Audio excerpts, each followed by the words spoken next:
look like. Jim Semino comes to us currently from Alabama. You see his title right up here. Prior to that, he was at the NIH, and having solved all of NIH's problems and having won an award for his BTRIS system, which stands for, I looked this up, Biomedical Translational Research Information System. He decided that that's it, the NIH's problems are solved, we're going south. That's right. And plus it's warmer. Prior to the NIH, he spent quite a few years at Columbia, where he was responsible for all sorts of things that U.S. students should know about, such as the vocabulary word in informatics, which is desiderata. How many people know what desiderata means? Excellent, just the faculty. That's great. Things that are desirable. You should read the paper. How did you pass Foundations 1? Also, speaking of Foundations 1, if you look at the cover of the book that we have used for years, you might see his name there as well. So I could go on and on and on, but Jim Semino. Okay, thanks. Thanks for this opportunity to come talk to you. I hope you all signed the consent form, because this is going to be a little bit of an experiment. I'm experimenting on telling you my vision for electronic health records. So there's almost no substance to this talk. It's all speculation. Yes, did you have a question? Oh, she's just stretching. Okay. Thought it was early, but I'll call on you later. Okay. So how do we fix the electronic health record? And I had a lovely dinner with Elmer and yeah, thank you, Todd, and Funda last night, and they gave me all kinds of ideas, so I was up this morning adding things. So one of the things that occurred to me is the title of this talk is a little ambiguous. How do we fix the EHR? Some people may be thinking it's something like this. Okay, so if you, but that's not what this is about. So just to give you an overview, a little roadmap of what I'm going to talk about, I'll review, what is it, I just sort of laid common groundwork for electronic health records. Not all of you are clinical. What is it that we need or want from an electronic health record in the first place? If we think it's broken, what are our expectations? Then what's wrong with it that we're not meeting those expectations? And then I have a proposal for how we change the electronic health record, how I think it needs to evolve, and then a roadmap, a practical roadmap, I think, for making that change. Okay, so why do we want an electronic health record? Well, patient care, right? So we have patients, they come into a health system, they are sick, they need health maintenance, or there's some health issue that we're trying to monitor and take care of. And so we have a record of what's going on with the patient, so that every time they come in, we don't start all over from scratch. We have what happened last time, what's happened in the interim, and so on. Then we also use them for health systems operations. So we need to know how many Band-Aids do we have to buy? How many nurses do we need to work in the ICU because of the patient mix and that sort of thing? So there's all sorts of health operations. And then, of course, there's billing, which in fact is the main reason that we have computers in hospitals in the first place, is for billing. Now, that's where it started, because it was easy to justify buying a computer that was going to help you collect money. Because you'd say, well, without the computer, we'll get this many $1 million, and with the computer, we'll get this many more $1 million, and so it's actually cost effective. So that was very easy to show. Cost effective is healthcare, harder to show. So billing was the first thing. And then research. So we talk about using the data that we collect in health systems for carrying out research, whether it's to support research to find patients that we could recruit, or it's actually to use the data themselves to look for patterns and so on. So those are some. Anybody, other uses of EHR data? Anything I left off? Legal. Yeah, so the legal, defending yourself in court, there's, and there's compliance issues, so there's a lot of sort of, legal, the whole legal things. Health, the Joint Commission comes in and wants to see how you're recording data. If you want to be accredited, you've got to have documentation of that. So yes, so all the legal aspects. Other ones, Public health. Public health. So yes, okay, thanks. So I'm going to start writing this stuff down for the next time. See, I told you this was an experiment. So good. Public health. What else? Filling knowledge. Sorry? Filling in knowledge. Filling knowledge gap. What kind of knowledge gaps? Clinical reasoning. Clinical reasoning. Yeah. So I would lump that under research. So that would be one of the kinds of research we do. So outcomes and research, for instance, to say what's working. Right. Mm-hmm. Okay. All right. Good. All right, so what's wrong with it? So there's too much narrative data. We've got a lot of stuff in there that's just narrative. It's not in a structured, controlled form that's easy to work with, at least for computers. So a human can read it, and we at least solved the legibility problem by having electronic health records, but it's not as accessible for the kinds of things we want to do when it's in narrative form. We can use natural language processing, and then we have to show that it's accurate and effective. We also don't have enough narrative data. So we're missing a lot of data about patients. We don't fill in the whole story. And as an example, my mom is 85. She's the youngest of 13 children. She's the only one living now. And we had this lovely conversation about how all of her siblings died. And she commented that 2 of her siblings had died of pancreatic cancer. And they were also the only 2 siblings in the family that had red hair. And didn't I think that was interesting? And I thought, well, that is interesting. And it's also a little depressing because in my 30-some-odd years of writing electronic medical records, I don't think I've ever recorded somebody's hair color. So if I wanted to go and say, does hair color correlate with pancreatic cancer, I probably wouldn't be able to figure that out. So we're missing a lot of data that people don't fill in because they're too busy. Well, where's the chest pain? And when did the shortness of breath start? And why are you bleeding like that? I mean, we put stuff in there, and we miss a lot of the other detail that's relevant to the patient's overall health, but maybe not relevant at the moment of care. And so we're missing a lot of these details of things that sort of the level of detail of we record patients having pain, but do we record it on a scale of 1 to 10, or do we just say the patient's having pain, and today the patient says the pain is better? Wouldn't it be nice to know the pain was a 2 yesterday and a 1 today, or a 10 yesterday and a 5 today, to really be able to quantify some of that? And then there are all kinds of chronological gaps. So patients go home, and now they're home, and they're having health issues at home, but nobody's recording those. When a patient gets sent home, it would be nice to know how many days were you out of work after you left the hospital. It would be nice to know that, because if we're sending people home too early, maybe we find out if we keep them in an extra day, they go back to work 2 days sooner than if we send them home too early. Then they sit at home longer than they would otherwise. And of course, people go to other health systems and get their care in a fractured way, a fragmented way. So how did we end up here? How did we end up with the health records that we have today? And it's always good to kind of look at the history, because that kind of shows you how you got where you are. I think that if we were in an alternate universe, or maybe in a developing nation where there may be no records at all, patient comes in and says, here I am, okay, what's wrong, how long you had this, what did they do last time, and it's every encounter is a new encounter, and you go in that setting or in an alternate universe where they don't have any health records at all and say, hey, we've got a computer, let's create a computer program to help me take care of these patients. The thing we would develop would be very different than what we have today. So what we have today has evolved from where we came from. So where did we come from? So this is a quote from Florence Nightingale, who started the International Red Cross, among other things, in attempting, she was a nurse, International Red Cross, is that? No. No, So, that was Clara Barton. That was Clara Barton. She was American Red Cross. No, she was actually the one that was the statistician that was in England that started nursing in the Crimean War. Oh, okay. So, in any case, she was looking for records. She was actually looking for them for financial reasons, because if she could show that people were taking good care of patients, she could get charities to contribute money to caring for patients. So this is 1863, so 150 years ago, and people were looking for health records. And I always reference Octo Barnett's paper from 1993, where he pointed out this quote, because I hadn't read this initially. Okay, so a national solution. We now have national efforts to create health records. So this is a quote about establishing a committee that would help guide the federal government, the U.S. federal government, to create health records for the whole nation. And that was the President's Science Advisory Committee Life Sciences Panel. Anybody want to guess what president? Bush. Which Bush? No, there wasn't the other one either.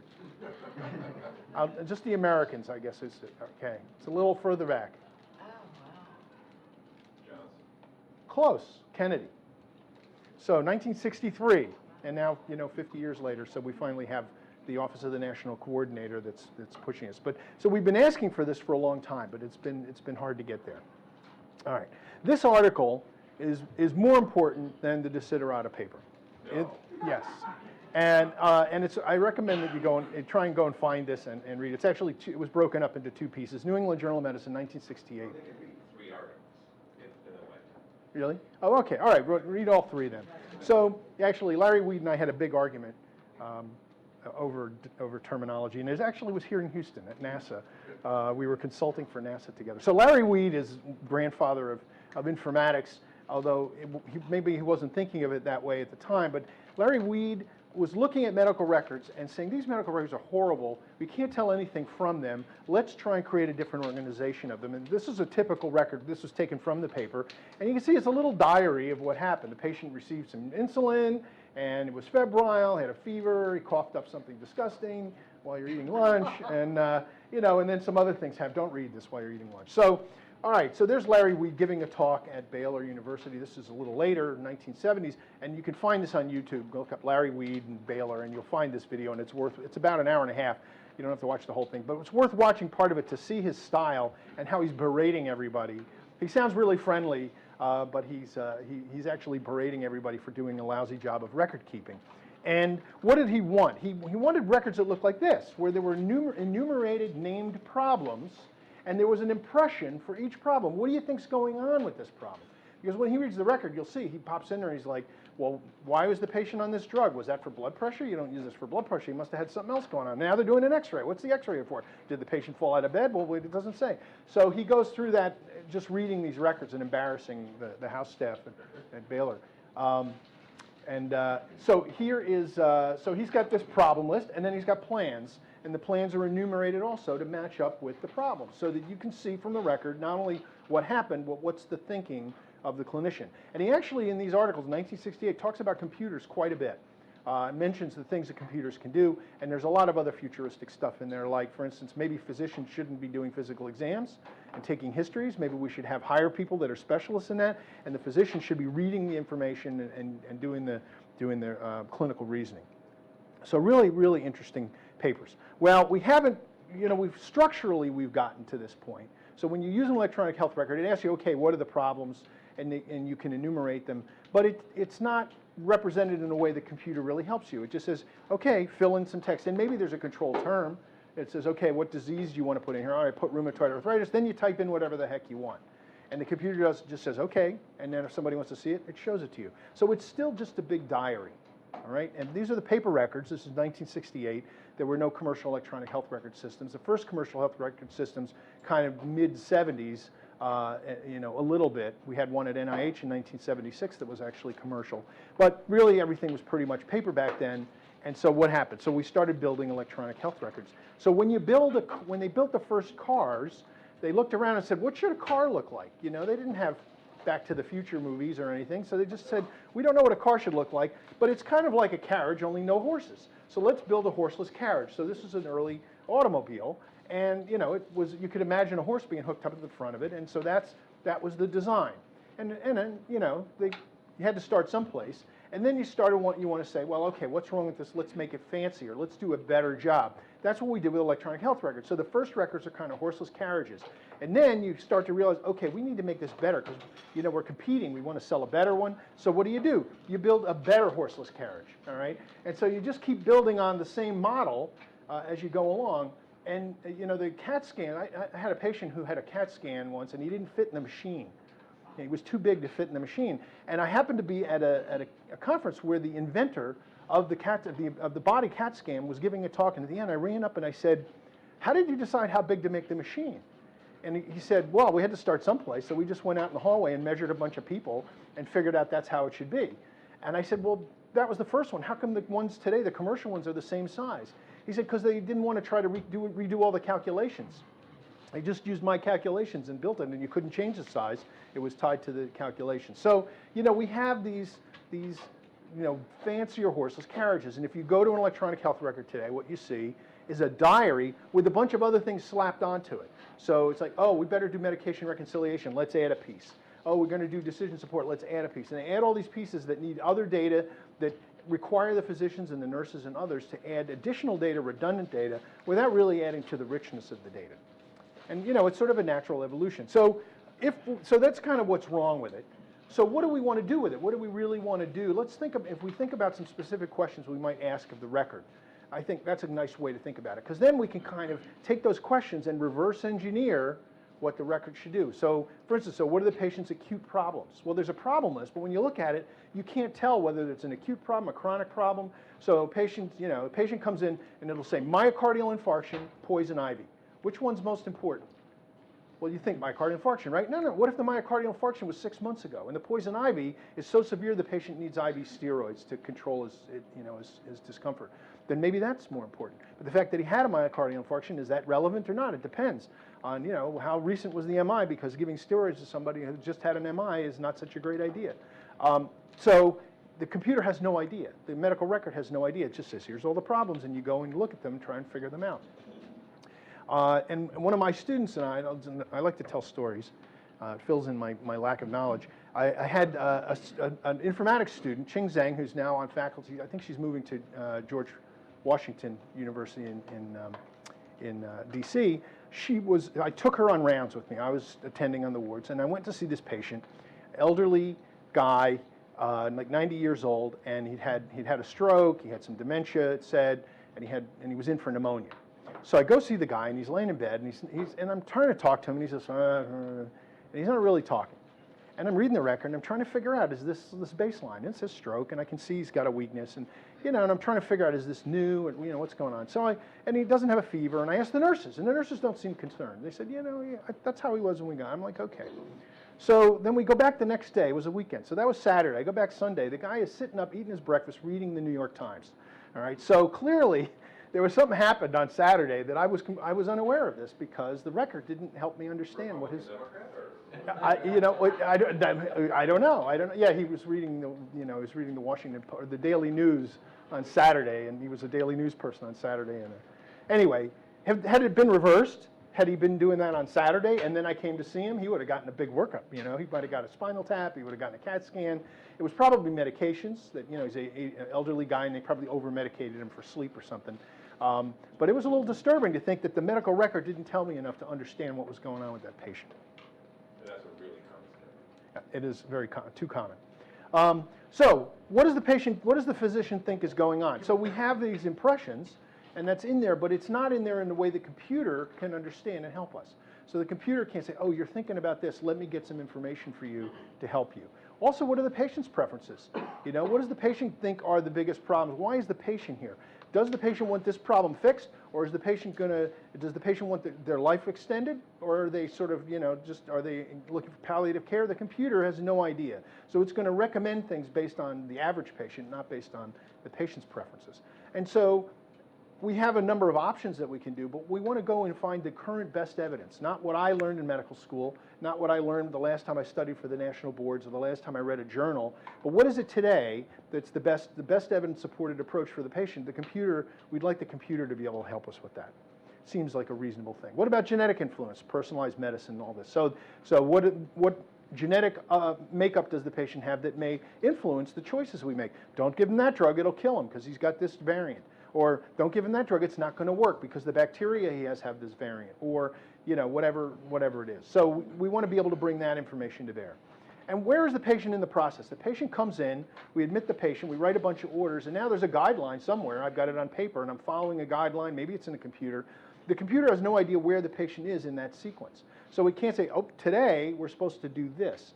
And if we pass that point, it doesn't say, gee, he's on this guideline. He was supposed to get a CAT scan yesterday, so you better get the CAT scan today because you're going to miss that milestone. So where is the patient in that sequence? And what happens when the patient goes off track? We have a plan. We say, here's the best evidence for treatment. We're doing everything we're supposed to do. Patient starts going south anyway. That happens. We want to be able to detect that, first of all, and then we want to be able to say, okay, now what do we do? How do we get the patient back on track? What's the evidence for the next choice? So what do I do now? And then, oh yeah, there's also all those other secondary uses while we're at it. This is just the patient care stuff.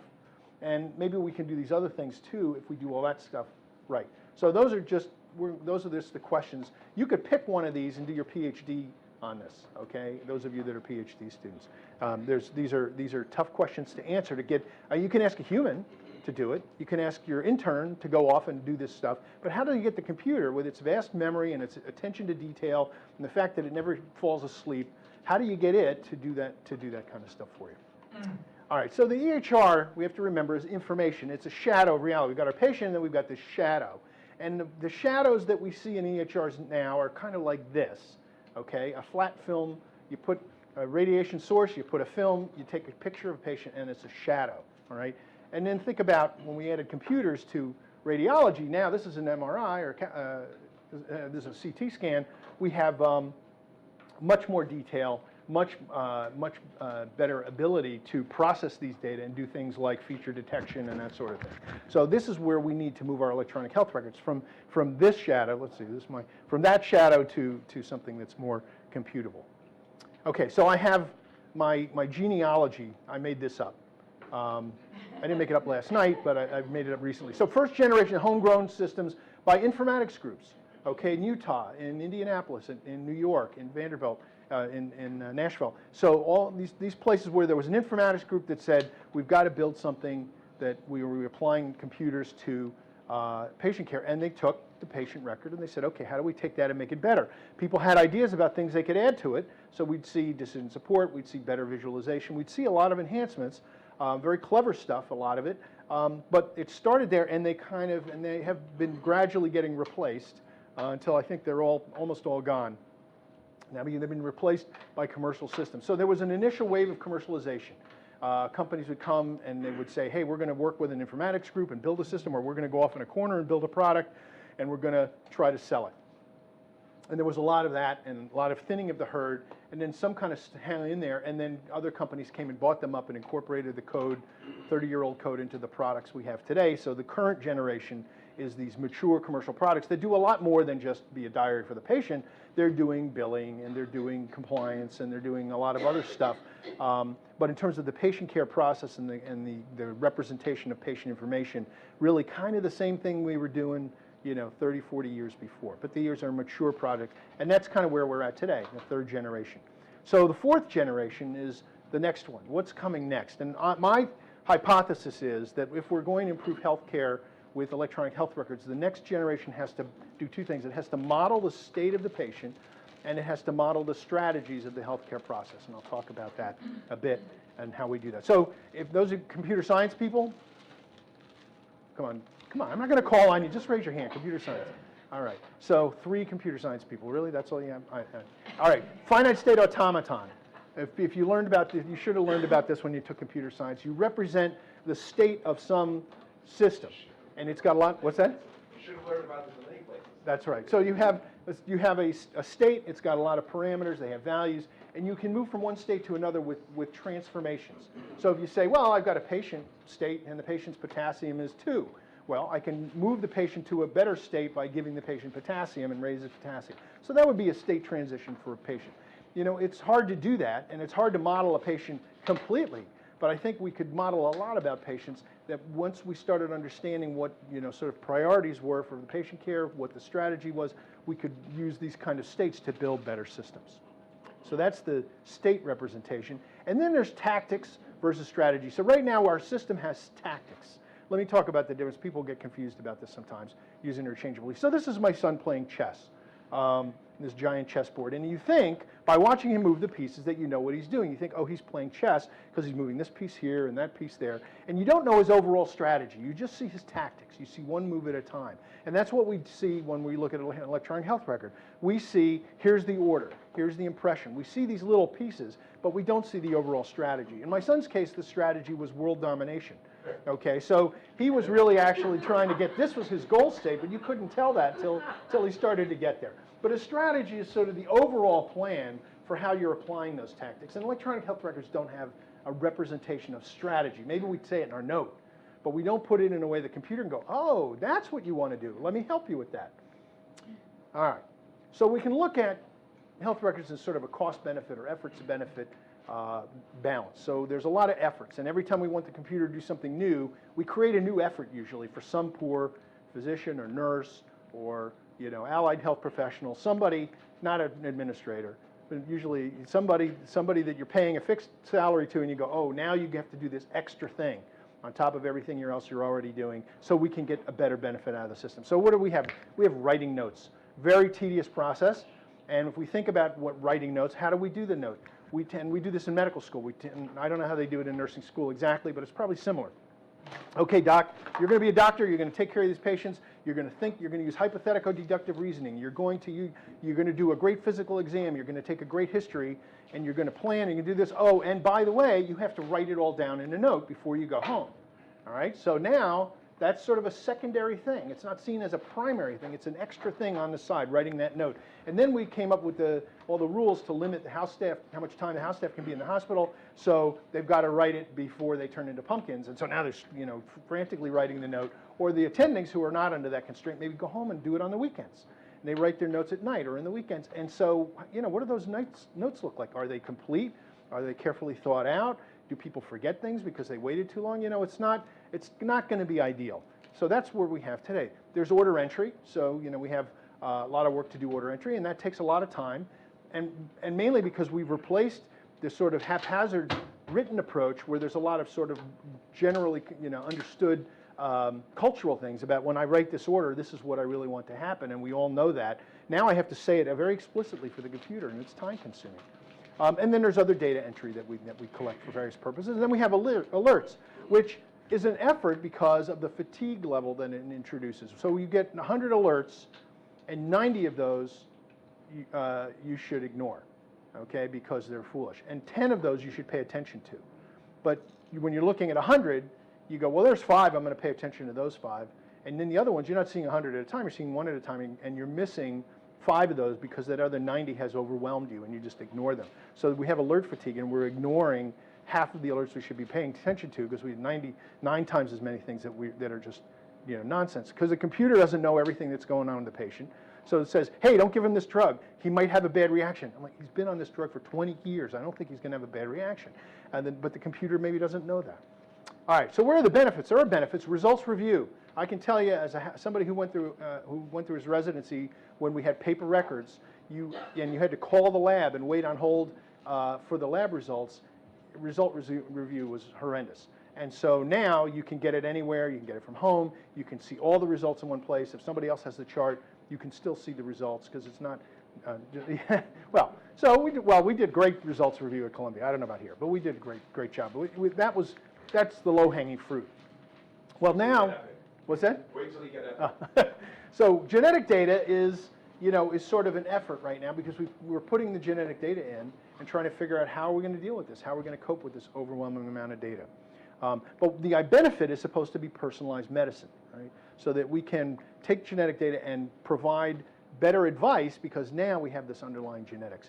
This is just an example of a report. This is a tumor biopsy, and it's got some variants, a variant detected, and there's this variant, and it says in this tumor type there's FDA-approved therapies, and in another tumor type there's other FDA-approved therapies. So even though the patient has a different cancer than the one that's been studied, maybe because of the variant we can apply some other stuff. So this is not something you can learn this process in medical school. But you're not going to memorize all the variants. I mean, that would be, when I went, that's what they do. They say, okay, memorize all the variants and which drug works with which variant. Now it's just impossible. Thank God we don't have to try to memorize it. We can go look it up somewhere, and it's changing every day, right? Every day the FDA is approving new things. People are publishing new studies, so this changes all the time. What's next on my patient entered data? So the patients can contribute data to the record too. We don't do a good job of that right now. We have patient portals, patients put things in, they send us notes, but we don't make a good use of those data. There's also social media data. I should add the word social media. It should be social media data. People are putting things in Twitter, they're putting it on Facebook, they're putting, I don't know where else they put it, but it turns out those data are actually relevant to their patient care, and if their doctors could see what they're saying, they're going on some message board and going, my diabetes is getting worse, I think, what should I do? And some other person on the board goes, well, you better eat garlic, or you better kill a chicken, or do who knows what. And it'd be nice as the physician to go, yeah, it's okay to kill a chicken, but you should also call me or change your medicine. Or they may be giving him good recommendations to say, my doctor told me when that happened I should do this. And the patient tries it and it works. Wouldn't it be nice to get that back to the physician? So finding ways to capture all that contextual data and get that back into the record so people could make use of it. So if we have more context information, then maybe we can get rid of some of these alerts that are unnecessary. We can have more accurate alerts because the system will know more about, it'll know the same stuff that the clinicians who's overriding the alert knows, so the common sense things, patient background, and other contextual information. And then we can use that context also to understand what information needs might be occurring at that moment for that clinician. And there's been some research in there. I've done some of that work in something called info buttons. So this is just a little summary from our electronic health record. And I actually, I pasted some info buttons in the slide just to show you what it looks like. But an info button would be something here that is relevant to the particular drug that it's next to, and it knows the patient's age and gender and that kind of stuff. And so when you click on it, it says, oh, you're a physician, the patient's this, and it has this underlying problem. You might want to go to clinicaltrials.gov, let's say, because your information need is, well, how do I get this patient into a research study? And it's not just clinicaltrials.gov, but it's searched for lisinopril and maybe put in the age and gender and other things to get you a more specific result. And you could put other things there as well too. If you study the information needs of people in clinical settings, you learn that they have very particular recurrent needs, and we can anticipate those and build links in. But we have to know the context to do that. We don't want to just say, here's 100 links you can go to. And then when you get there, good luck typing in, figuring out what terminology it uses and what the user interface is doing and so on. I mean, that can work to a certain extent, but people just pick the one resource they know. At Columbia, when we looked at resources, they were always going to Micromedics. Micromedics is a drug database, but they would go there to try to figure out what a disease was, because, you know, it would say, well, this disease caused by this thing, and then you go, oh, that's what it is. And they're using the wrong resource, but that was the one they were familiar with. So you can provide resources that they've never heard of if it's relevant to a particular information need, and it can be customized to get them in and get them the information they really need without having to learn a new interface or learn a new terminology. So this works now, but requires two things: informatics study of the information needs, but also contextual information in the patient record that helps predict what the information need is. Okay. And so this is where I get the cheers from the clinical people. I want to do away with writing the notes. Okay, I want to say you don't have to write progress notes anymore, because if the system has enough information about the context of the patient and my thinking as a physician and the patient's thinking and priorities and preferences, we could generate the note automatically and get rid of note writing. And so when I tell that to the clinical audiences, they love the people in the white coats. They start applauding. It's like the Republican debate when you say you're going to shut down the EPA. You know, they just start cheering irrationally, like, oh yes, who needs notes? Of course we need notes. What? But how will we bill? Oh no, that's the trick.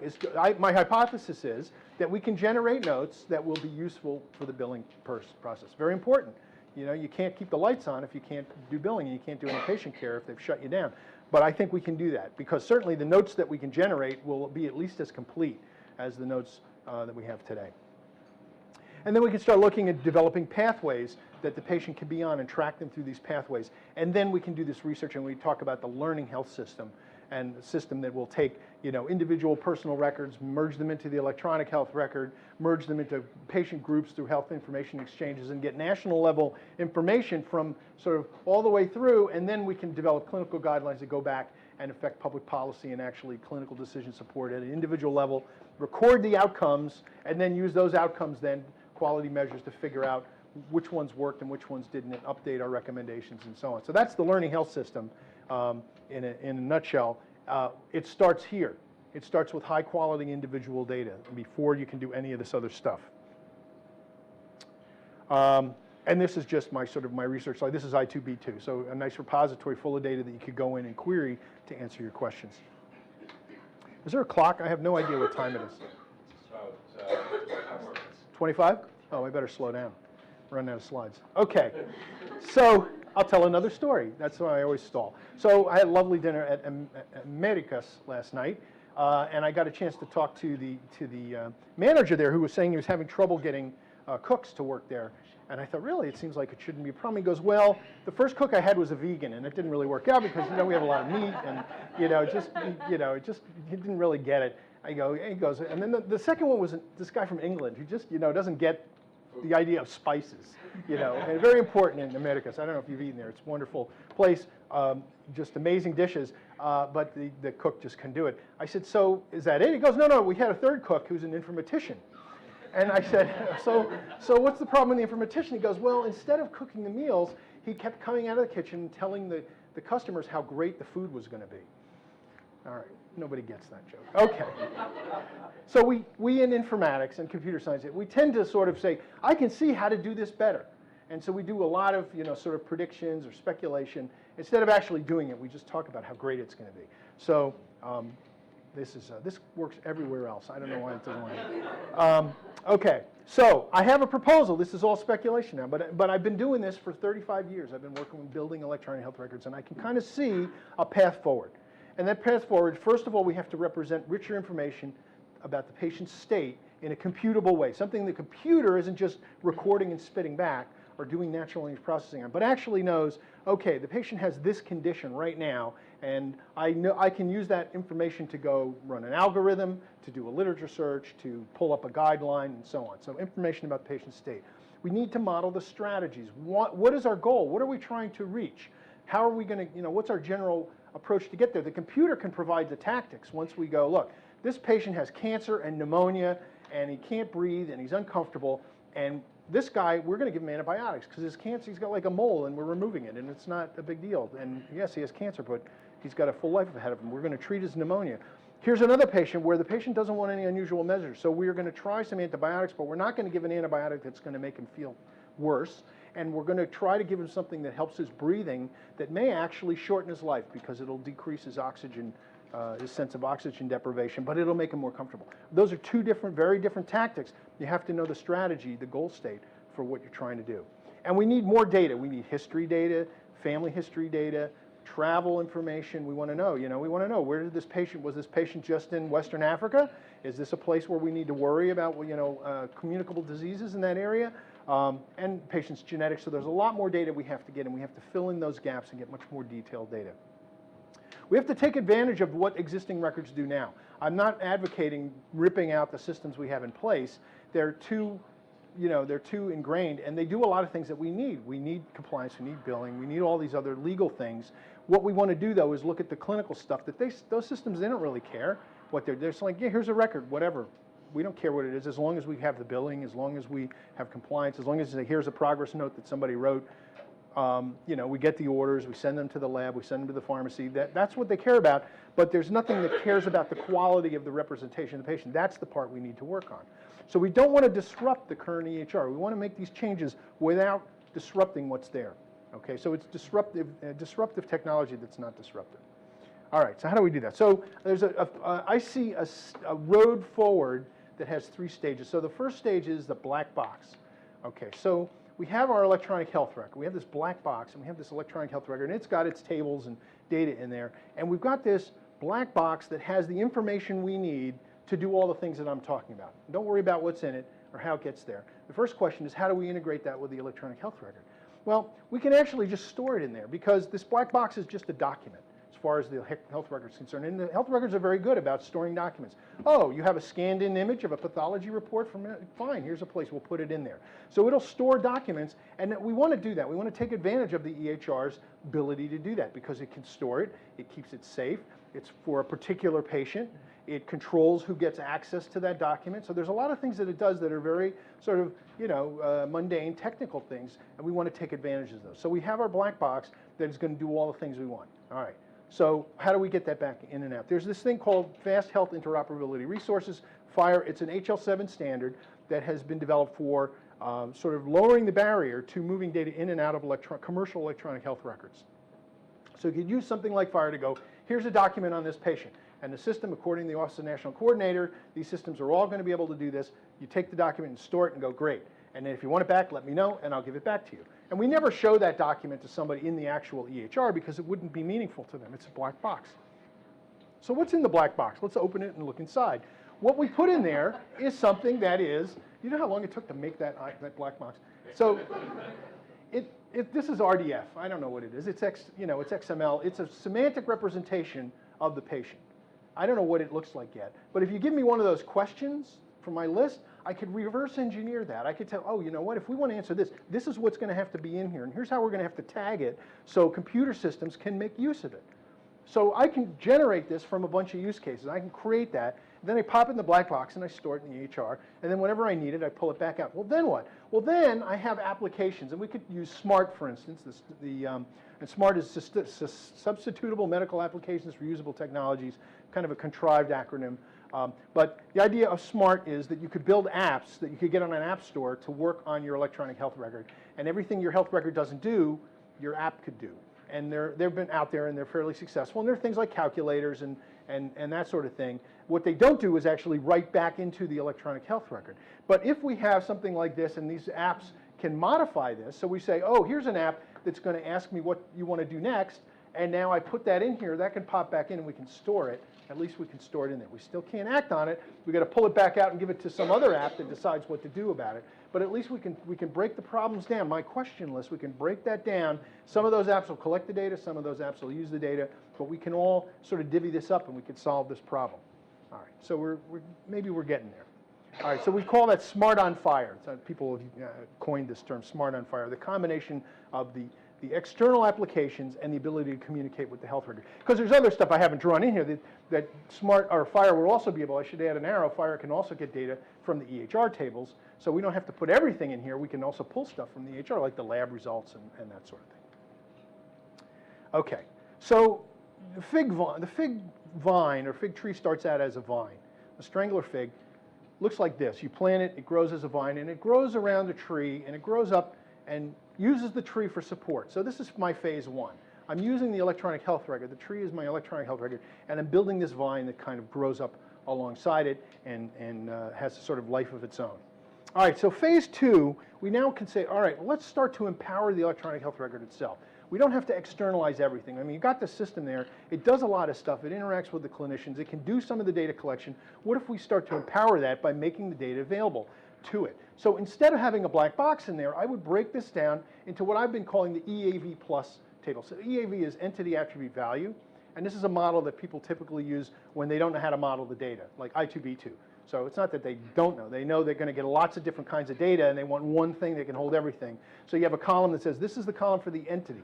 What am I storing? A blood pressure. Okay, what's the attribute? Oh, it's the value. Okay, and then there's the value is whatever the value is. Another attribute might be the units of measure, and then I have what units of measure I'm putting in, millimeters of mercury, or whatever it is. So I break everything down, and I could break this thing down, and I'm sure I could store all these things as little facts in a big EAV, and I call it EAV plus because I like to add other things like patient identifier and a few other columns that make this a little bit more normalized, so it's not such a chore to get data out of. But the bottom line is I take that and I put my data in Smart on Fire, and I have somewhere I can have a translator that breaks it down, and then when I need that black box again, I can do the query and pull everything out and just create that standard view of the patient and send it back out to my applications. And then, once I've done that, I can make the EHR able to access that table a little bit. I can just say, so I go to the EHR folks and go, well, you know, you want to make your application a little better, there's these data here that we could use. And the example I use is Cerner, and I'm actually doing this with genomic markers for cancer care. We're breaking all those SNPs down into individual things that will go in a table, and then the EHR can read those. What's it going to do with it? Probably nothing directly, but we can create decision support that can get access to it. So for example, we're going to have a form, and you go to fill out the form when you're going to take care of a patient with cancer, and it will pull up not only the relevant variants that came into the pathology report, but it'll also go out to some external knowledge base and say, here's what you do about that variant. And what's different than what we do now is, right now we just have a PDF, has the variants, it has the recommendations, it's a fixed thing that goes in the record. Now, the recommendations don't have to be fixed in time. If the patient comes back a year later, we can go look up the variants and see what's the new recommendations, because those are dynamic, those are changing, and they're out in some external knowledge base. So we can actually start to enhance the decision support to use current knowledge that's be impossible to maintain in lots of little rules. Every time somebody publishes a paper or the FDA approves something, you go rewrite your rules. You put it in a knowledge base and let the decision support know how to query that and match it up with patient data. So we just do a little bit. The camel's nose in the tent. Okay, and so you just, oh, it's just a little bit of data, and if we just do this little trickle, then suddenly smart people will go, oh, hey, I can get more data and more data and more data, and it starts to evolve. So what happens to our strangler fig? Well, the fig, eventually the fig vines coalesce into a kind of a trunk around the tree, and eventually kills the tree and replaces it. So the original tree, whatever it was, doesn't matter, it's dead, and now there's a fig tree that kind of stands on its own and drops seeds and that become vines and go and kill other trees. So this is sort of my my evolution, or what I was thinking about. And then I learned a little factoid that I'll share in a minute that helped me come up with a healthier, more sort of positive metaphor than just the strangler. Because I was telling this to Cerner, and they're not happy. Oh, you're going to kill our product? And I don't think they really think I personally could kill their product, but they've made them nervous, I think. So, okay, so what's next? Symbiosis. All right, so the strangler fig, that's symbiosis too, but it's not. So commensalism is really what I want, is where they live together in harmony. Okay, so how does that work? All right, so what I'm anticipating, so there's my sort of state of the art. Watch what happens. Watch the EHR table, the EAV table, and the smart apps. They're all going to change. Okay, so the EAV table got smaller because now I start to put more data over here, and I don't have to rely on the EAV table so much. And the smart apps decrease too because now I can do more of the stuff in the EHR, and I don't have to have these external links. They didn't go away completely.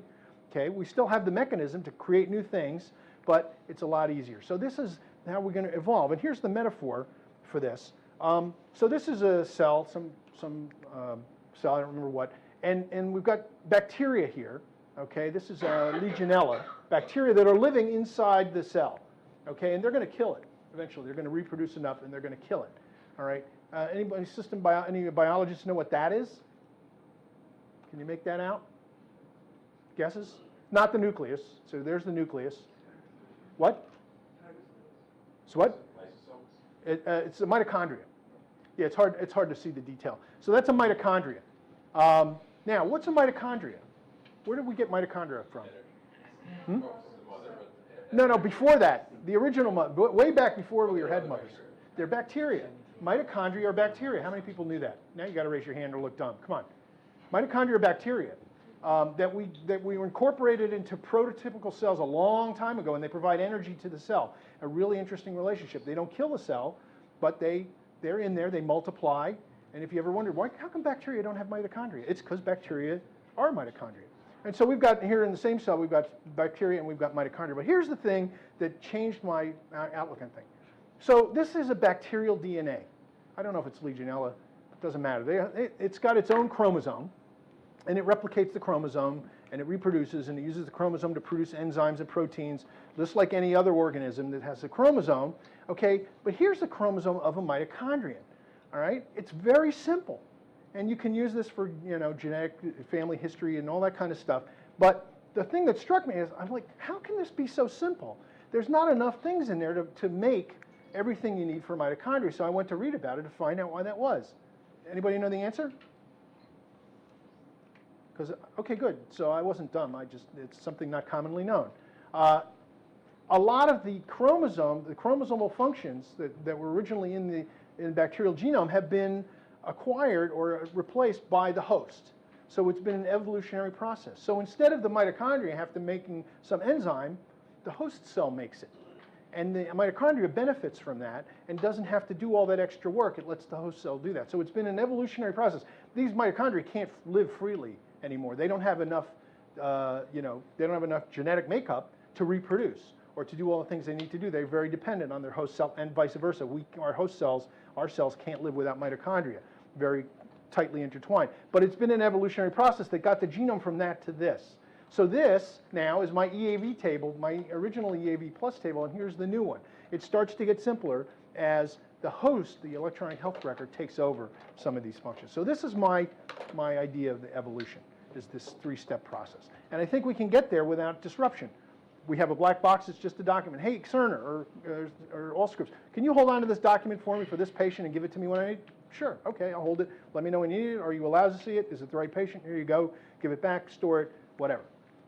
Then we make it something that's accessible and at camel's nose in the tent. And once we, that why I say camel's nose? If you put a camel's nose in the tent, the camels don't back up. They only go forward. So the camel will just continue until the whole camel is in the tent. All right, that's the metaphor there. And then we do it in a healthy way, as symbiotic relationship. Okay, so we have to shift this paradigm of thinking about tactics versus strategy, about the state of the patient. And we can do this. We're going to need informatics research to develop new models. We're going to have to do it incrementally. We're not going to do it all at once. We're not going to sit down for 20 years, like the Psych Project or something, and think up, another Texas thing, think up how are we going to represent the patient in some way that we can then compute on. We'll pick out pieces. We don't have to do the whole thing. But we create deeper models, and we start to work on those. We need informatics research also to figure out how are we going to get this additional data captured? Where's it going to come from? We can't just ask the clinicians to put in more data. Even if we say, listen, now you have free time because you're not writing those notes, put more data in. It's still too much for the individual clinicians to do. So we have to come up with new ways to do this more effectively. It's going to require not just building systems, but we're going to have to go back and change the educational process. That day where they teach doctors how to write notes in medical school, we got to teach them, what's the computer really doing? What is it it's doing, and here, how do you work with the computer so that it will help you? How do you tell it what you need to tell it so it can do it?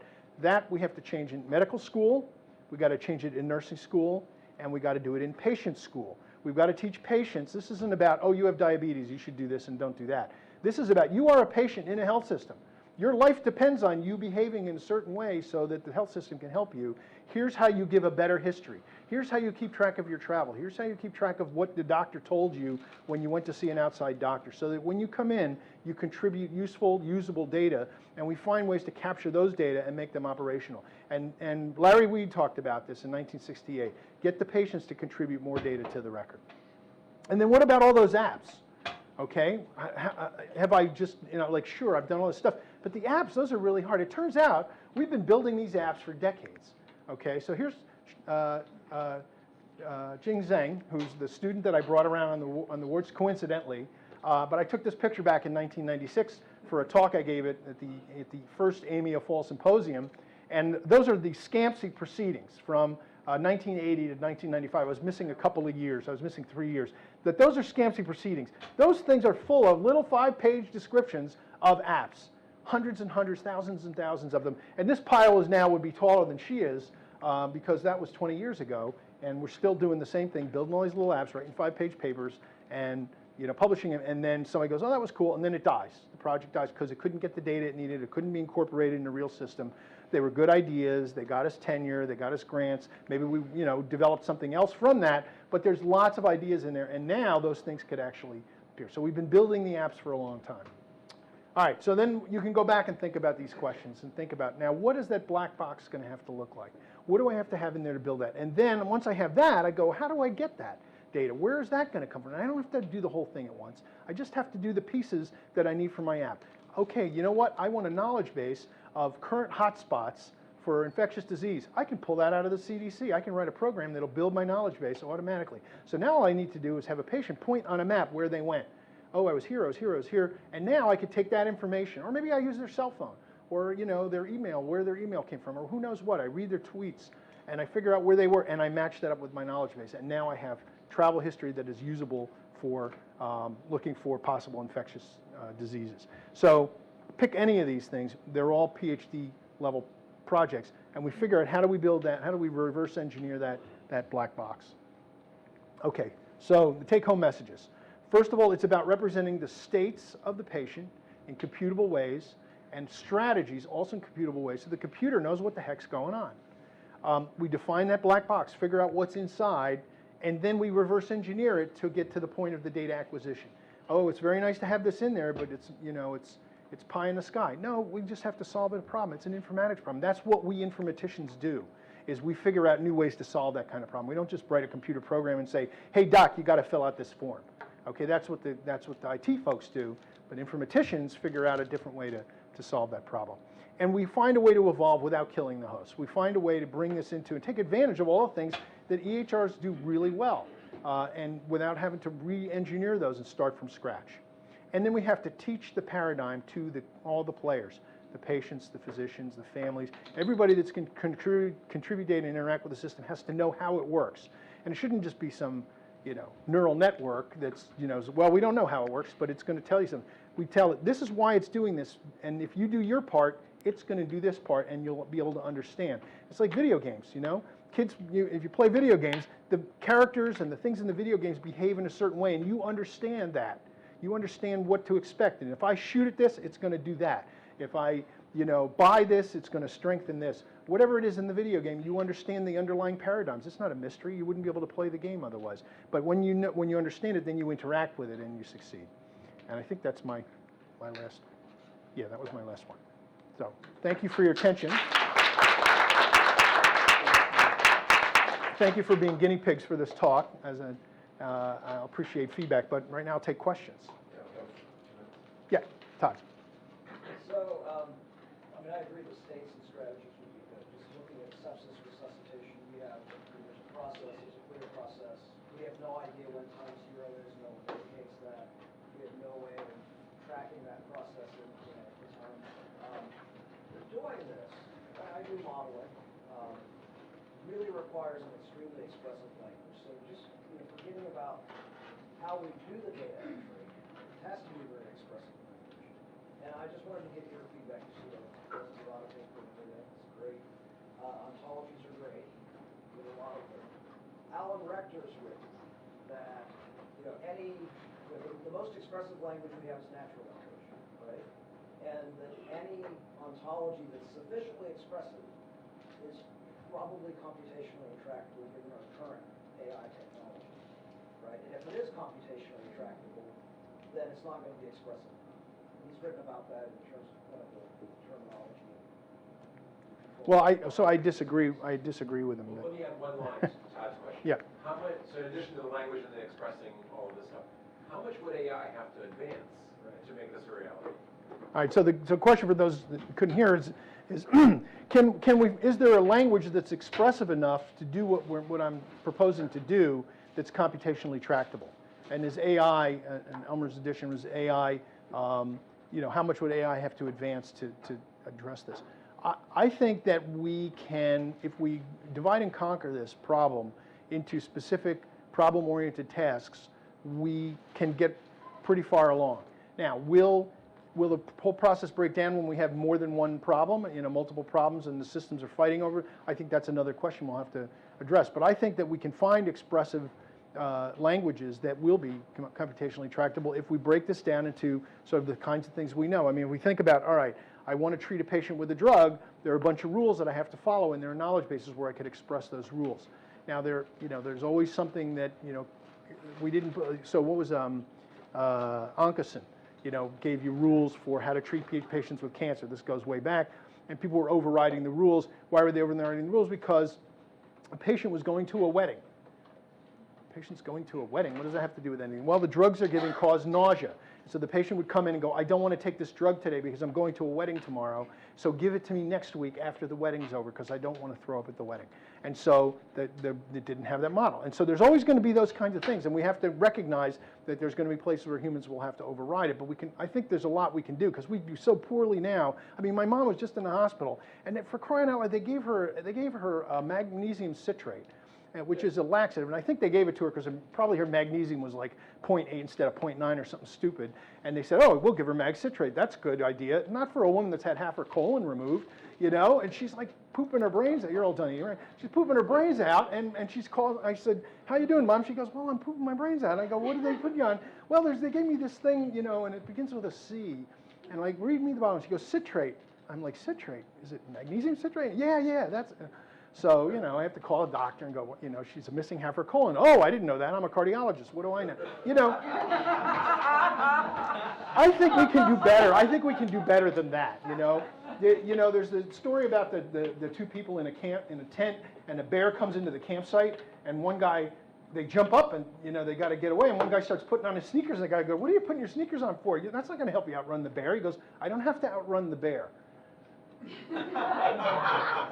Okay, we don't have to do a lot to do way better than we're doing now. So Maintain active problems.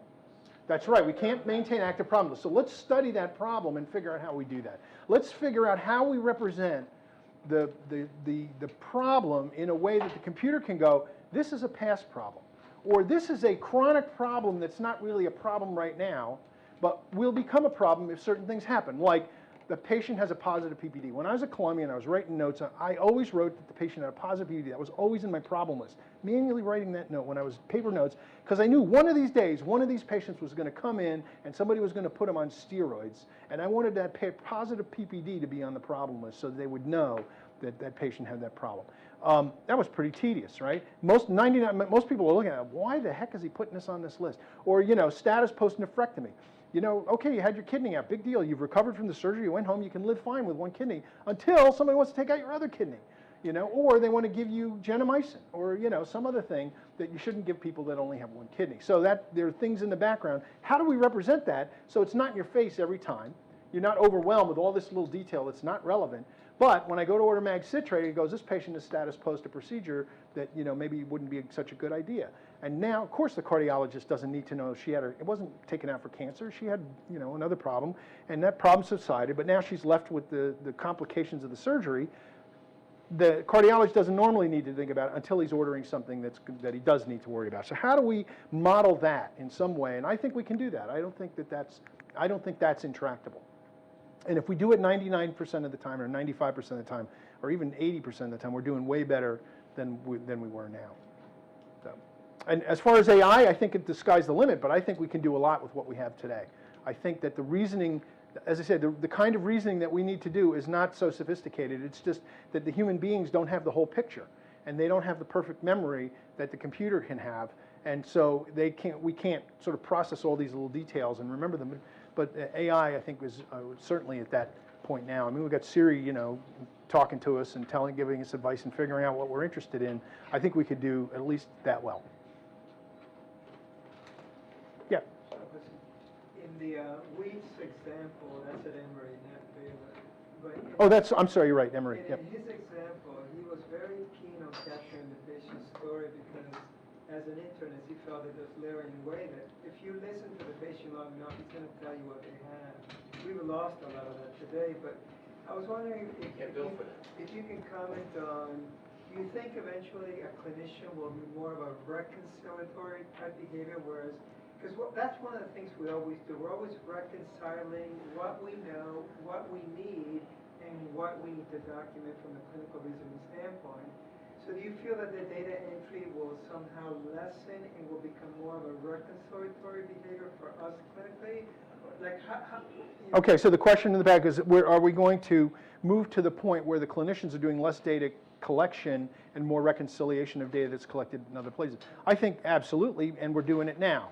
So when I was a house officer, I did gram stains. And I did stains for acid-fast bacteria in the middle of the night. Now I'm not allowed to do that because I'm not a certified lab tech. Somebody else does that for me. When I was in training, and the EKG machine didn't have the interpretation on it. It just was a squiggly line, 12 squiggly lines, and you had to figure out what was going on. Now it's got the interpretation. So we move a lot of that stuff over. Reading your own X-ray. Now we have radiologists to read the X-ray. I mean, so we're moving in that direction all the time, to the point where, I can't read ultrasounds anymore. I kind of gave up on ultrasounds a long time ago. I go, I'm just going to read the report.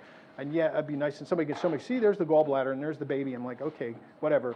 But when I'm, mostly I trust somebody else to do that interpretation. And I figure out how to take those higher level concepts and do something with that. The problem is that right now, the system doesn't have those higher level concepts modeled in a way that it can help me to and those are the state variables that we need to get at. But I think we've always been moving in this direction. It's just going to move faster.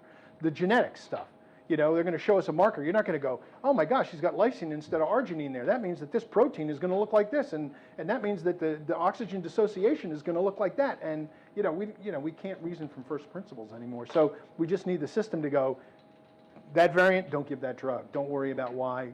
We've figured out. And I think that's going to, we're just always moving. It's just going to happen faster. So it's 1 o'clock. I'm sure there are other questions. I have 20. So let's thank Dr. Sabino. Okay, thank you. Oh, good. Thank you. Don't forget to get rid of this so that you're not recorded in the background. That's right. We're swearing at us.